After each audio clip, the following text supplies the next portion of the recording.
Cinquième partie, les horloges atomiques, le sommet de la précision. Les horloges atomiques sont les instruments de mesure du temps les plus précis dont nous disposons aujourd'hui. Elles ont été développées pour la première fois dans les années 1950. Ces horloges utilisent les vibrations des atomes pour mesurer le temps. Elles sont si précises qu'elles ne perdent qu'une seconde en millions d'années. Comment fonctionnent les horloges atomiques? Elles utilisent les niveaux d'énergie des atomes. Lorsque les atomes changent de niveau d'énergie, ils émettent un rayonnement à des fréquences précises. Les horloges atomiques comptent ces fréquences pour mesurer le temps. La plupart des horloges atomiques utilisent des atomes de césium. Ces atomes émettent un rayonnement à une fréquence très stable. Les horloges atomiques sont incroyablement importantes dans de nombreux domaines. Elles sont utilisées dans les satellites GPS pour nous aider à naviguer. Elles aident à synchroniser les réseaux informatiques du monde entier. Les scientifiques les utilisent pour tester des théories sur l'univers. Elles aident même à définir la seconde elle-même. La précision des horloges atomiques ne cesse de s'améliorer. Les dernières versions sont si précises qu'elles peuvent détecter de minuscules changements de la gravité. Cela pourrait nous aider à mieux comprendre la Terre.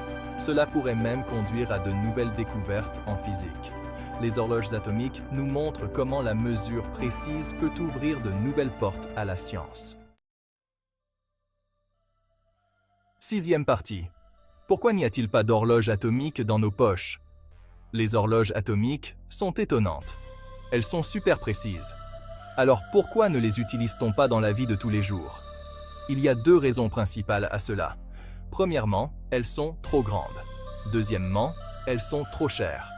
Examinons chacune de ces raisons. La taille est un problème majeur. Les horloges atomiques sont de grosses machines. Elles ont besoin d'un équipement spécial pour fonctionner. Cela comprend des chambres à vide et des systèmes laser. Tout cela prend beaucoup de place. Cela ne tiendrait pas dans une montre ou un téléphone. Les scientifiques travaillent à la fabrication d'horloges atomiques plus petites. Mais elles ne sont pas encore assez petites pour un usage quotidien. Le coût est un autre problème. Les horloges atomiques sont très coûteuses à fabriquer. Elles utilisent des matériaux rares et une technologie complexe. Une bonne horloge atomique peut coûter des centaines de milliers de dollars. C'est bien trop cher pour une horloge ou une montre ordinaire. La plupart des gens n'ont pas besoin d'un tel niveau de précision dans la vie quotidienne. Pour l'instant, les horloges à quartz nous suffisent amplement. Elles sont petites, bon marché et très précises. Elles ne perdent que quelques secondes par mois. C'est suffisamment précis pour les tâches quotidiennes. Mais qui sait? Peut-être qu'un jour, nous aurons tous de minuscules horloges atomiques dans nos appareils. La technologie ne cesse de progresser, c'est donc possible. Huitième partie.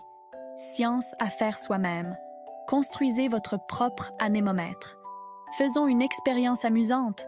Nous allons fabriquer un anémomètre. C'est un outil qui permet de mesurer la vitesse du vent.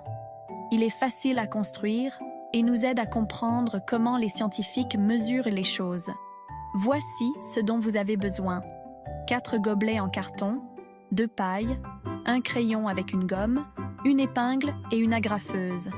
Tout d'abord, coloriez un gobelet d'une couleur différente. Cela vous aidera à compter les rotations. Maintenant, prenez 2 gobelets et agrafez-les aux extrémités opposées d'une paille.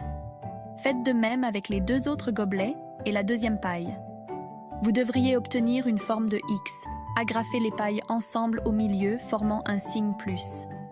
Ensuite, enfoncez l'épingle à travers le centre des pailles, dans la gomme du crayon. Assurez-vous que les gobelets peuvent tourner librement.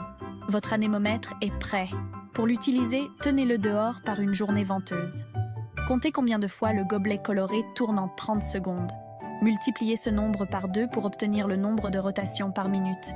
Pour convertir les rotations en vitesse du vent, vous devez faire un peu de calcul. Mais même sans cela, vous pouvez comparer différents jours. Plus il y a de tours, plus le vent est fort. Cet outil simple vous aide à comprendre les régimes des vents. Cela ressemble à la façon dont les vrais scientifiques mesurent les choses. Ils partent souvent d'idées de base et les rendent plus précises au fil du temps.